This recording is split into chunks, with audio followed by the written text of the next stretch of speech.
అదే RTV app వార్తల్ని క్షణాల్లో చదివే అవకాశం ఉంటుంది. ఒక న్యూస్ పేపర్, ఒక టెలివిజన్ ఛానల్ మీ చేతుల్లో ఎప్పుడూ ఉంటాయి.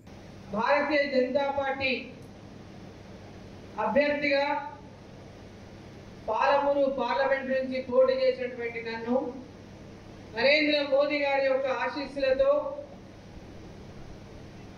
ఇక్కడ పోటీ చేసినటువంటి నన్ను మీ అందరూ కూడా నరేంద్ర మోదీ గారు మళ్ళీ ప్రధానమంత్రి కావాలని, దేశంలో ప్రధానమంత్రి మళ్ళీ మోదీ గారు ఉండాలని, ఈ దేశం యొక్క భద్రత, ఈ దేశం యొక్క రక్షణ, ఈ దేశం యొక్క అభివృద్ధి, ఈ దేశం యొక్క ఖ్యాతి నరేంద్ర మోదీ గారి వల్లనే మళ్ళీ దేశానికి ప్రపంచంలోనే మళ్ళీ భారతదేశం యొక్క కీర్తి చాటడానికి ప్రతి ఒక్కరు కూడా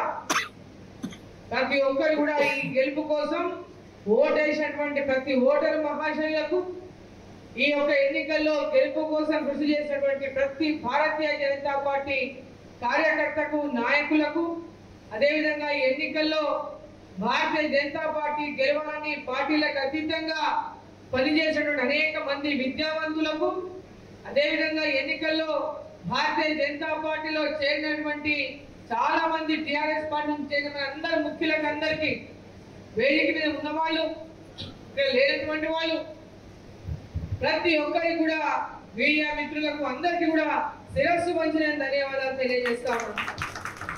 పాలమూరు పార్లమెంట్ ఎన్నిక ఏ విధంగా జరిగిందో మీ అందరూ చూసింది. ఇక్కడ ముఖ్యమంత్రి గారే స్వయంగా నేనే నిలబడ్డానటువంటి విధంగా ప్రచారం చేసింది. ఆయననే ఇక్కడ పోటీ చేస్తున్నట్టు ప్రచారం చేసిండ్రు ఇక్కడ ఉన్నటువంటి ముఖ్యమంత్రి రేవంత్ రెడ్డి గారు. ఈ ఎన్నికల్లో ఎట్టి పరిస్థితుల్లో కూడా అరుణమ్మ గెలవకూడదు, భారతీయ జనతా పార్టీ గెలవకూడదు అనేటటువంటి పెద్ద ఎత్తున వాళ్ళు చేయనటువంటి ప్రయత్నం లేదు. ప్రతి ప్రయత్నం చేసిన వాళ్ళు మనం ఓడగొట్టడానికి. ఇక్కడ ఉన్నటువంటి కార్యకర్తలు కానీ, నాయకులు కానీ ఏ ఒక్కరు కూడా వెనక్కి తగ్గకుండా అధికార పార్టీ ఎన్ని రకాల భయభ్రాంతులకు గురి చేసినా, ఏ రకమైనటువంటి ఫోన్లు చేసి బెదిరించినా, గ్రామాల్లో అనేక రకాలుగా ఇబ్బంది పెట్టడానికి ప్రయత్నం చేసిన, కొంతమంది వ్యాపారాలు ఉన్న వ్యాపార పరంగా కూడా బెదిరించిన, ఎవరిని ఏ రకమైనటువంటి బెదిరింపులకు గురి చేసినా ప్రతి ఒక్కరు కూడా ఒక కమిట్మెంట్ తో ధైర్యంగా మొక్కవనటువంటి ధైర్యంతో నిలబడి భారతీయ జనతా పార్టీని కమలం పువ్వు గుర్తు మీద ఓటేసి ఇక్కడ నుంచి పెద్ద ఎత్తున ఓట్లు ఇచ్చినటువంటి ప్రతి ఒక్కరికి కూడా ఈ సంగతి చెప్పినట్టు ఇక్కడ ముఖ్యమంత్రి గారికి, వారు అప్పుడు ఎమ్మెల్యేగా ఉన్నారు, ముఖ్యమంత్రి కాదు, రాష్ట్ర కాంగ్రెస్ పార్టీ అధ్యక్షులుగా ఉన్నారు, ఎమ్మెల్యేగా పోటీ చేసిండు. మల్కాజిగిరిలో అంతకుముందు ఎంపీగా పోటీ చేసిన ఎంపీగా ఉన్నారు. ఆ తర్వాత మొన్న ఎన్నికల్లో, అసెంబ్లీ ఎన్నికల్లో ఇక్కడ శాసనసభ్యుడిగా మళ్ళీ పోటీ చేసిండు రాష్ట్ర కాంగ్రెస్ పార్టీ అధ్యక్షుడిగా. ఆ రోజు ఎమ్మెల్యే ఎన్నికల్లో ఆయనకు వచ్చిన ఓట్లన్నీ 1,07,000 ఓట్లు వారికి వచ్చినాయి మొన్న ఎమ్మెల్యే ఎలక్షన్లలో. ఆ రోజు నేను ముఖ్యమంత్రి అవుతా అని చెప్పి వారు ఓటు అడిగి ఓటు వేయించుకుంటే 1,07,000 వచ్చినాయి. మొన్న ఎలక్షన్లలో, పార్లమెంట్ ఎలక్షన్ నాటికి ఇక్కడ రేవంత్ రెడ్డి గారు ముఖ్యమంత్రి ఇక్కడ ఓటు అడిగి, నేను ముఖ్యమంత్రిగా ఉన్నా, కొడంగల్ అభివృద్ధి కావాలి, అరుణమ్మ గెలిస్తే అభివృద్ధి కాదు, నేనుంటేనే అభివృద్ధి అవుతుంది, భారతీయ జనతా పార్టీ గెలిపిస్తే ఉపయోగం లేదనేటువంటి విధంగా ప్రజల్ని ఎన్నో రకాలుగా మభ్యపెట్టేటటువంటి ప్రయత్నం చేసింది. ఇక్కడ ముఖ్యమంత్రిని ఓడిస్తే, ముఖ్యమంత్రికి తక్కువ ఓట్లు వస్తే, ముఖ్యమంత్రి ఈరోజు మహబూబ్నగర్ పార్లమెంట్ ఓడిపోతే, ఆయన ఉన్నటువంటి పార్లమెంట్ ఓడిపోతే ఆయనకు గౌరవం తక్కువ అని చెప్పి ప్రతి ఒక్క చోట కూడా ప్రచారం చేసిండ్రు. నా గౌరవాన్ని తగ్గియకండి. అనేక పాలమూరుకు మొట్టమొదటిసారిగా ముఖ్యమంత్రి పదవి ఎప్పుడో మురుగుల రామకృష్ణరావు గారి తర్వాత మనకి ఇప్పుడు అవకాశం వచ్చింది. ఇప్పుడు కనుక ఈ ఎన్నికల్లో నన్ను ఓడిస్తే మహబూబ్నగర్కి గౌరవం పోతున్నటువంటి విధంగా మాట్లాడారు. ఆయన ఒక్కరిదే గౌరవం కాదు, పాలమూరు దేశంలో ప్రధానమంత్రి నరేంద్ర మోదీ గారు ఉన్నారు. ఇక్కడ పార్లమెంటు సీటు కూడా గెలిపిస్తే పాలమూరుకు గౌరవం దక్కుతుంది. భారతీయ జనతా పార్టీ నుంచి ఇక్కడి నుంచి కూడా పాలమూరు గొంతు పార్లమెంటులో వినిపించే అవకాశం కల్పించండి అంటే ప్రజలందరూ కూడా అవకాశాన్ని కల్పించి అభిమానించి ఆదరించిండు నరేంద్ర మోదీ గారి నాయకత్వంలో ఇక్కడ పార్లమెంటు సభ్యులుగా గెలవాలని. ఈరోజు 62,000 మనకు 63,000 వచ్చినాయి. అంతకుముందు తక్కువ ఓట్ల శాతం. పోయినసారి నేను పోటీ చేసినప్పుడు కూడా ఇక్కడ తక్కువ 40,000 చిల్లర వచ్చినాయి అన్నాడు. ఎమ్మెల్యే ఎలక్షన్లు వచ్చే వరకు ఎందుకు తక్కువ వస్తాయి అంటే మనం క్షేత్రస్థాయిలో బలంగా లేం కాబట్టి, గ్రామీణ ప్రాంతాల్లో భారతీయ జనతా పార్టీ బలంగా లేదు కాబట్టి, ఎప్పుడు ఇక్కడ అధికారంలో లేము కాబట్టి, గతంలో ఎప్పుడు కూడా భారతీయ జనతా పార్టీ రాష్ట్రంలో అధికారంలో లేదు. స్థానిక సంస్థల ఎన్నికల్లో పెద్ద ఎత్తున మన వాళ్ళకి అవకాశాలు రాలేదు.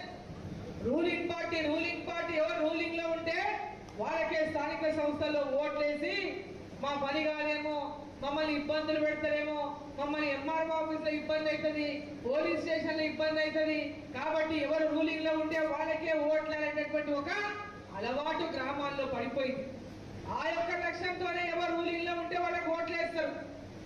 ఎవరు రూలింగ్ లో ఉంటే వాళ్ళకి మొన్నటిదాకా కేసీఆర్ ఉన్నంతకాలం కేసీఆర్ ఓట్లు వేసింది. ఎప్పుడే కానీ ప్రజలు కోరుకోవాల్సింది బలమైనటువంటి ప్రతిపక్షాన్ని కోరుకోవాలి. గ్రామీణ ప్రాంతాల్లో మీకు పనులు జరగాలంటే కేంద్రంలో భారతీయ జనతా పార్టీ అధికారంలో ఉంది.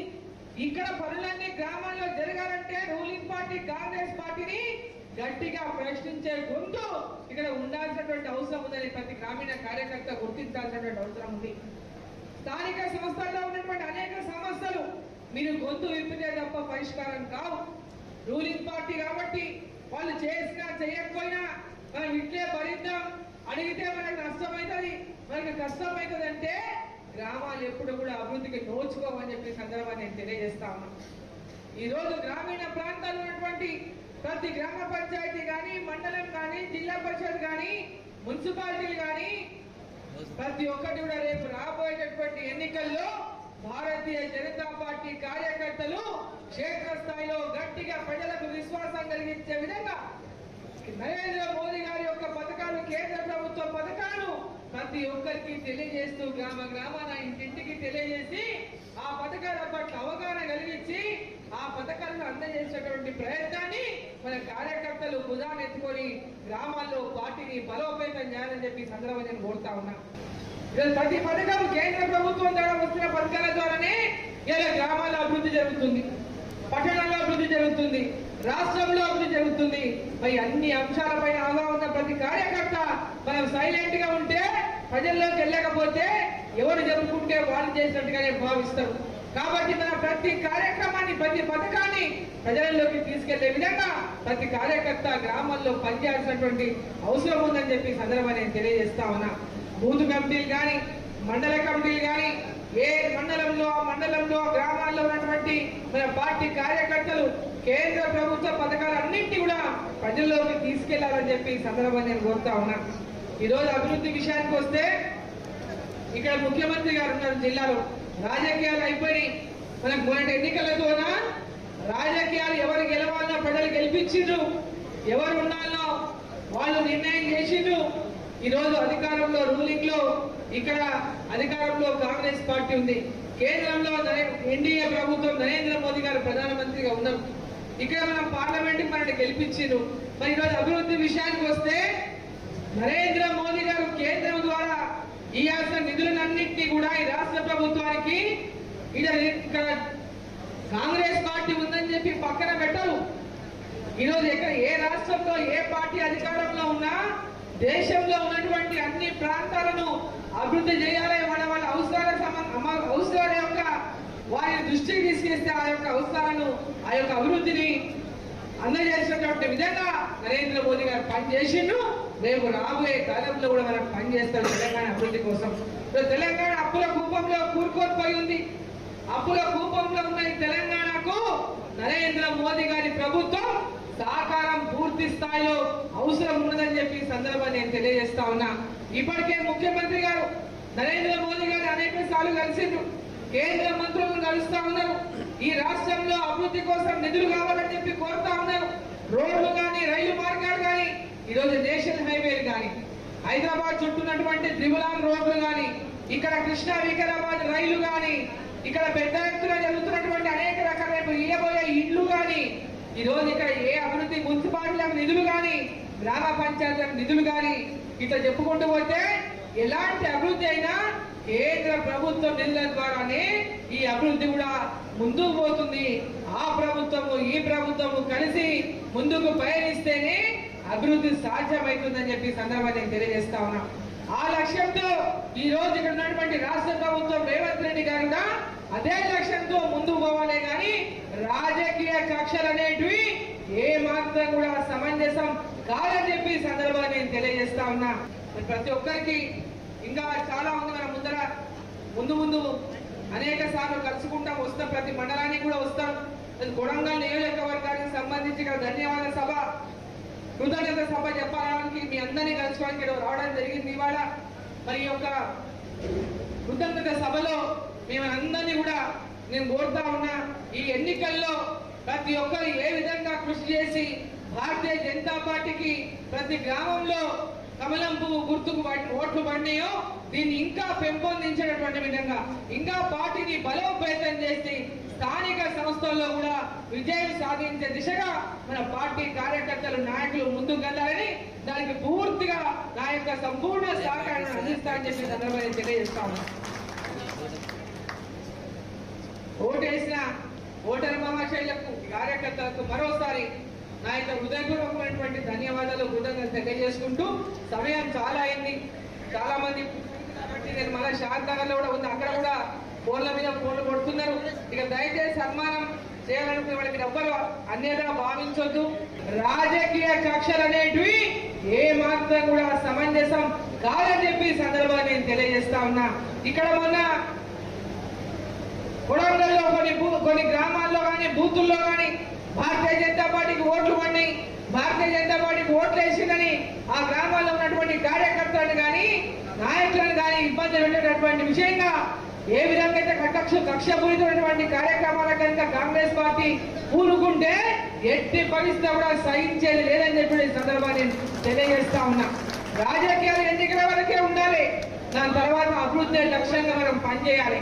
ముఖ్యమంత్రి గారు కానీ స్థానికంగా ఉన్నటువంటి ఎమ్మెల్యేలు కానీ ఎంపీలు కానీ ఎవరైనా కానీ ఆ ప్రాంతంలో ప్రజల యొక్క సమస్యల పరిష్కారం కోసం, ఆ ప్రాంతం యొక్క అభివృద్ధి కోసమే కృషి చేయాలని చెప్పి ఆ దిశగానే ఇక్కడ ఉన్నటువంటి ముఖ్యమంత్రి గారు కూడా ఆ దశలోనే మరి ప్రాంతానిలో ఎలాంటి కక్షపూరితమైన రాజకీయాలకు ఇక్కడ తావు లేకుండా ఇక్కడ పనిచేయాలని చెప్పి సందర్భంగా కోరుతున్నా. ప్రతి గ్రామం గురించి అభివృద్ధి కానీ, ప్రతి గ్రామాల్లో ఇల్లు లేవడానికి ఇల్లు కానీ, ప్రతి గ్రామంలో రోడ్లు లేవడానికి రోడ్లు కానీ, తండాలు కావచ్చు, గ్రామాలు కావచ్చు.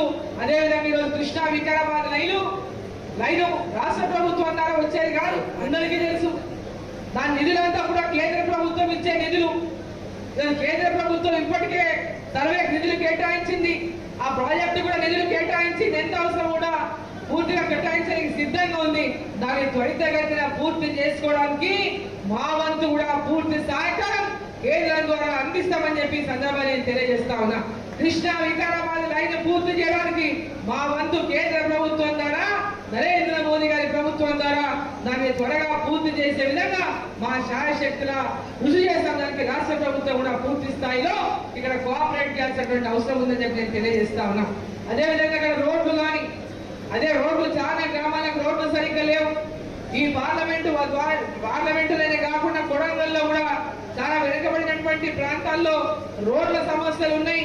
ఈ యొక్క మహబూబ్ నగర్ పార్లమెంటు నియోజకవర్గం పూర్తిగా ఏ గ్రామానికి వెళ్ళినా ఎక్కడికి వెళ్ళినా రోడ్ల సౌకర్యాలు లేవు, తండాలకు లేవు, గ్రామాలకు లేవు. అనేకమైనటువంటి ఇబ్బందుల్లో ఇలా ప్రజలు రోడ్డు సౌకర్యాలు సరిగ్గా లేక ఇబ్బందులు పడతా ఉన్నాం. మరి దానికి అన్నిటికీ కూడా మరి ఇక్కడ ఉన్నటువంటి అవసరాన్ని గుర్తించి ఆ రకమైనటువంటి రోడ్ల కోసం నిధులు కేటాయించి రాష్ట్ర ప్రభుత్వం ద్వారా కేంద్ర ప్రభుత్వం ద్వారా రావాల్సిన నిధులు కేంద్ర ప్రభుత్వం ద్వారా మరి మనం రాబట్టుకొని ఈ ప్రాంతాన్ని అభివృద్ధి చేయాలని చెప్పి సందర్భంగా నేను కోరుతా ఉన్నా. మరి ప్రతి ఒక్కరికి ఇంకా చాలా ఉంది. మన ముందు అనేక సార్లు కలుసుకుంటాం, వస్తాం, ప్రతి మండలానికి కూడా వస్తాం. కొడంగల్ నియోజకవర్గానికి సంబంధించి ఇక్కడ ధన్యవాద సభ, కృతజ్ఞత సభ చెప్పడానికి మీ అందరినీ కలుసుకోవడానికి రావడం జరిగింది ఇవాళ. మరిన్ని వీడియోస్ కోసం ఛానల్ ని సబ్స్క్రైబ్ చేయండి, లేటెస్ట్ అప్డేట్స్ కోసం వాట్సాప్ ఛానల్ ని ఫాలో చేయండి అండ్ లింక్ డిస్క్రిప్షన్ లో ఉంది.